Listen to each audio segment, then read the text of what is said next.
S'ils veulent un responsable, il est devant vous. Qu'ils viennent le chercher. Oui, et je l'ai déjà dit. D'abord, il n'y a aucun contrat qui est passé dans la République sans qu'il respecte la règle des marchés publics.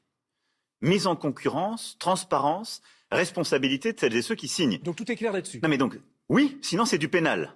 D'accord. Et donc que quiconque a la preuve qu'il y a une manipulation mette le contrat en cause au pénal. Alors, sur le Article non-paiement 40. de l'article, Donc- le non-paiement, pardon, de l'impôt sur les Non sociétés. mais là, il faut être très clair, parce qu'on a l'impression qu'il y a des combines. C'est faux. Il y a des règles de marché public. La France est un pays de droit.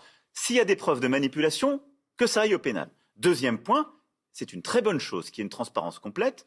Cour des comptes, Assemblée dans leur travail de contrôle de l'exécutif, pour dire les choses. Ensuite, moi je demande qu'on nous donne aussi de la profondeur. Comment depuis 15 ans, les contrats avec les consultants ont évolué?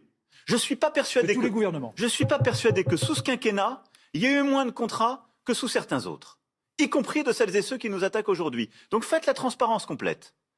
Et regardez les chiffres. Regardez aussi comment les choses ont évolué, en particulier sur les 18 derniers mois. Parce que quand il y a eu la crise, quand tout le monde est sur le pont, quand vous avez des ministères qui sont jour et nuit au travail, qui font appel, et je les en remercie, à des réservistes, à des bénévoles, qu'ils demandent des prestataires extérieurs pour les aider, ne me choque pas. Il faut que ce soit transparent, il faut que ce soit justifié, et il faut que compte soit rendu de la mission. Soyons sérieux. 30 Donc ça, secondes pour terminer. transparence, et s'il y a un problème, il y a des juges et une justice indépendante. 30 secondes pour Ensuite, terminer. sur l'impôt, je me bats depuis le début de mon mandat pour que toutes les entreprises qui travaillent en France, qui font des bénéfices en France, payent l'impôt. Mais c'est pas le cas, visiblement. Ce combat, mais non, parce que les règles n'étaient pas celles-ci. C'est bien beau de le dire et de dénoncer.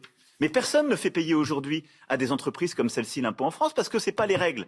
Donc c'est une bataille internationale. Je l'ai menée en européen, je l'ai menée à l'international. On a d'abord échoué avec le président Trump. On a convaincu le président Biden. On a un accord international.